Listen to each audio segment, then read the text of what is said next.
Good morning sir. Good morning to everybody. Good morning. So ఈరోజు Chakunta ZPHS పాఠశాలలో నేనున్నాను. మన చాకుంట పాఠశాలలో గత సంవత్సరం కంటే ముందు నుంచి దాదాపు 7-8 సంవత్సరాల నుంచి కూడా స్ట్రెంత్ లేక బోసిపోయినటువంటి కాలంలో మన గౌరవనీయులు మన ప్రధాన ఉపాధ్యాయులు శ్రీ తిరుమల్ గారు మన పాఠశాలను ప్రతినిత్యం ఏదో రకంగా డెవలప్మెంట్ చేస్తూ వస్తున్నారు. దీంట్లో భాగంగా మన పాఠశాలలో స్ట్రెంత్ కూడా పెరిగింది. సో సార్ అయితే ఇంకా 90 రోజులు ఉంది. చాలామంది అంటే రిటైర్మెంట్కు 90 రోజులు ఉంది. చాలామంది నా రిటైర్మెంట్ దగ్గర ఉంది కదా అని మామూలుగా లీవ్లు పెట్టి కాలం వెల్లడిస్తూ ఉంటారు.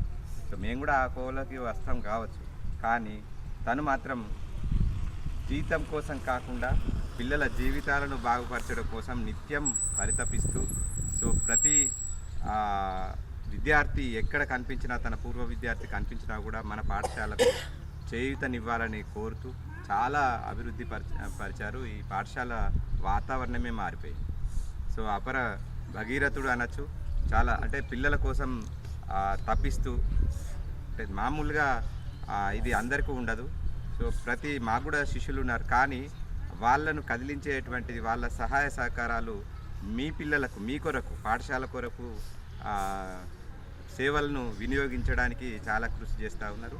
ఈ సందర్భంలో నిన్ననే చూశాను, మీకు అందరికీ కూడా అరటి పండ్ల కొరకు ఇంకొకరి అంటే తన శిష్యుడు కావచ్చు ఎవరినైనా అడిగి మీ ఆకలిని తీర్చడానికి, మీ చదువును ఇంప్రూవ్ చేయడానికి కృషి చేస్తూ ఉన్నారు.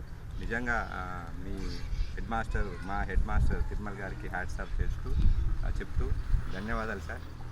మీరు కూడా పిల్లలు ఎప్పుడైతే మా శిష్యులు అనుకుంటారో ఒక మంచి శిష్యులుగా మీరు మెదలాలి, జీవితంలో మంచి స్థితిలో ఉండి తర్వాత మీరు చదువుకున్న పాఠశాలకు కావచ్చు, మీరు ఏ వయసులో ఉండి ఇట్లాంటి సదుపాయాలు పొందారో మీరు ఉన్నత స్థితికి చేరిన తర్వాత కూడా మీరు కూడా ఈ సేవాభావాన్ని అలవరుచుకోవాలని కోరుతూ ఈ అవకాశం ఇచ్చిన మీ అందరికీ ధన్యవాదాలు. Thank you.